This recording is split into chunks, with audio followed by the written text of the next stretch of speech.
स्वामी जी, मेरा प्रश्न ये था जो कि गायत्री मंत्र का जाप महिला कर सकता है या नहीं। बहुत बढ़िया प्रश्न, एक बार जोरदार तालियां। बैठ जाइए, बैठ जाइए। गायत्री मंत्र का जाप महिला कर सकती है या नहीं, ये कुछ दिनों से विवाद चल रहा है। कुछ लोगों ने कहना शुरू कर दिया है कि महिलाओं को गायत्री मंत्र का जाप नहीं करना चाहिए। क्यों? क्योंकि वो वेद का मंत्र है और स्त्रियों का उपनयन संस्कार नहीं होता है, यानी जनेऊ संस्कार नहीं होता है, और जिसका जनेऊ संस्कार नहीं होता है उसको गायत्री मंत्र का जाप करने का अधिकार नहीं है। और दूसरी बात, कुछ लोग ये भी कह रहे हैं कि गायत्री मंत्र के जाप के लिए उपनयन संस्कार होना चाहिए पहले, लेकिन स्त्रियों का उपनयन संस्कार ही नहीं होगा, यानी कि महिलाओं को जाप करने का अधिकार नहीं प्राप्त है। ये बात है ना, यही कह रहे हैं। अब सच्चाई, पीछे कुछ चलते हैं। वैदिक काल में, वैदिक काल के जो विदुषी महिलाएं थीं, वैदिक काल के विदुषी महिलाएं, चूंकि ये वेद का मंत्र है तो लोग कहते हैं वेद पढ़ने का अधिकार नहीं है, लेकिन भारत की स्थिति, भारत में कुछ महिलाओं का नाम आपको पता होगा। आपके क्षेत्र की एक महिला थी, मंडन मिश्र की पत्नी, क्या नाम था उनका? विदुषी भारती थी। भारती वेद विदुषी थी, वेदों का टीका तक करने की क्षमता रखने वाली थी। अब दूसरी कोई महिला जिसका नाम आपको पता है जो वेद विदुषी थी, कालिदास की अर्धांगिनी, नाम बताइए? विद्योत्मा। विद्योत्मा, विद्योत्मा, वो भी वेद विदुषी थी। ठीक है, उसके अलावा और कौन थी? मैत्रेय, गार्गी, अपाला, ये सब वेद विदुषी। अरुंधति वेद विदुषी महिलाएं हैं। सैकड़ों वेद विदुषी महिलाएं इसी भारत में रहीं जिन्होंने वेद का अध्ययन किया, और इनका उपनयन संस्कार भी होता था। प्राचीन काल के मंदिरों में स्त्रियों की मूर्तियां जो बनी हुई हैं, वहां जनेऊ धारण की हुई स्त्रियां हैं, जनेऊ धारण की हुई स्त्री। रामायण में इसकी भी चर्चा है कहीं पे कि प्रभु श्री राम की माता जी कौशल्या जी भी जनेऊ धारण करती थी, और उनके जनेऊ का कलर रंग गुलाबी था। यानी स्त्रियों को भी उपनयन संस्कार करने का अधिकार था, जनेऊ धारण करने का अधिकार था। हमारे प्राचीन ग्रंथ बताते हैं। तो आज के वर्तमान जो कोई भी अगर कहते हैं धर्माचार्य कि महिला का उपनयन संस्कार नहीं हो सकता, इसका मतलब कि आप प्राचीन ज्ञान से अपने आप को दूर करने की कोशिश कर रहे हो।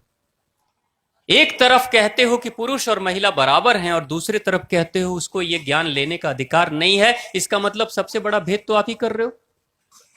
और दूसरी सबसे बड़ी बात, जनेऊ सिर्फ कर्म कांड के लिए नहीं पहना जाता है। जनेऊ जब दीर्घ शंका, लघु शंका के समय कान में लपेटा जाता है तो मस्तिष्क का एक रस निकलता है जो लघु शंका के माध्यम से शरीर से बाहर निकल सकता है। उसी रस को रोकने के लिए कान को दबा दिया जाता है, कान के नसों को दबा दिया जाता है, इसलिए जनेऊ संस्कार किया जाता है। वो एक वैज्ञानिक शरीर के कल्याण, मस्तिष्क के कल्याण के लिए है, वो सिर्फ एक धागा नहीं है, बहुत गहरा रहस्य है। तो जनेऊ संस्कार प्रत्येक व्यक्ति का होना चाहिए, प्रत्येक स्त्री और प्रत्येक पुरुष का। जब प्राचीन भारत में हो रहा था तो आज क्यों नहीं हो सकता?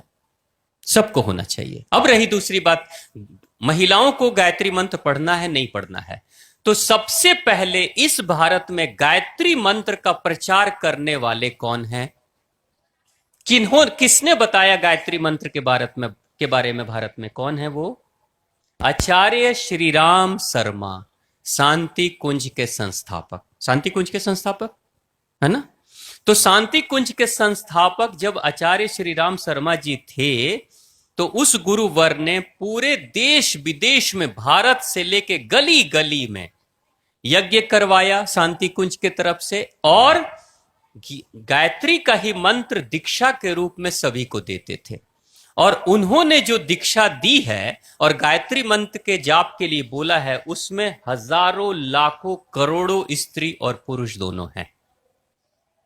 क्या आप ये कह रहे हो कि जो हमारे गुरुवर थे आचार्य श्री राम शर्मा जी आचार्य, वो वेद नहीं पढ़े थे, वो नियम कानून नहीं जानते थे? क्या उनको नहीं पता था कि स्त्रियों को नहीं पढ़ना चाहिए? अगर उनको पता था तो स्त्रियों को उन्होंने मंत्र क्यों दिया और स्त्रियां क्यों पढ़ रही है? तो कहानी मैं बता रहा हूं कि सच्चाई क्या है, इस पूरे खेल के पीछे, इस वक्तव्य के पीछे का राज्य आप समझ लो, आपको बात समझ में आ जाएगी। षड्यंत्र क्या चल रहा है। लाखों करोड़ों महिलाएं, पुरुष आज फॉलो करते हैं शांति कुंज को, लाखों करोड़ों माताएं। कुछ जो धर्माचार्य हैं ना, ये चाहते हैं कि उधर से टूटेंगे तो हमारे पास आएंगे, हमारे नंबर ऑफ फॉलोअर्स बढ़ेंगे, हमारे अनुयायी बढ़ेंगे। तो जो काम कर रहे हैं पहले उसको छुड़ा दो, पहले उसको बदनाम कर दो, पहले बोलना शुरू कर दो कि भाई नहीं, गायत्री मंत्र अचानक कौन सा तुम्हारे ऊपर पहाड़ टूट पड़ा है कि गायत्री मंत्र स्त्रियां नहीं पढ़ सकती, ये आपने रटना शुरू कर दिया। स्कूलों में, कॉलेजों में बच्चों को पढ़ाया जा रहा है, मरीजों के ऊपर गायत्री मंत्र का जाप करा के उसको ठीक किया जा रहा है। दिल्ली में ये प्रयोग हो चुका है। हाँ, जिस नियम कानून के, कठिन नियम कानून के कारण से लोग धीरे धीरे सनातन धर्म, हिंदू धर्म को तोड़ रहे हैं, छोड़ रहे हैं, और दूसरे धर्म के लोग, पंथ के लोग भारतीय हिंदुओं को अपने पंथ में मिला रहे हैं, उसी तरीके से भ्रम फिर से पैदा कर रहे हो। तो यहां कहानी गायत्री मंत्र की नहीं है, यहां है कि गायत्री मंत्र जैसे स्त्रियां छोड़ेंगी तो उसके बाद स्त्री कहेंगी अब बताओ किसका करें। तो अपने अपने जो अनुयायी बनाने के, जो भेड़ चाल रखने के लोग हैं ना, ये कहेंगे अब मेरे पास आओ, मैं तुम्हें बताता हूं। यानी कि अभी के धर्माचार्य क्या कर रहे हैं, ये समाज के किसी बड़े युग पुरुष के काम को धोने की कोशिश कर रहे हैं। यानी आचार्य शर्मा जी ने जो लाखों करोड़ों का जो अभियान तैयार किया पूरे विश्व भर में, उस गायत्री पीठ के कार्य को धूमिल करना चाहते हैं। तो याद रखिएगा, आज आप किसी युग पुरुष के कार्य को धूमिल करने की कोशिश कर रहे हो, कल आपके कार्य को भी कोई दूसरा आएगा, धूमिल करके चला जाएगा, है ना। तो कहीं कोई भेद नहीं है, बिल्कुल पढ़िए, खूब जम के पढ़िए, स्त्रियों को पढ़ने का पूरा अधिकार है, कोई दिक्कत नहीं है।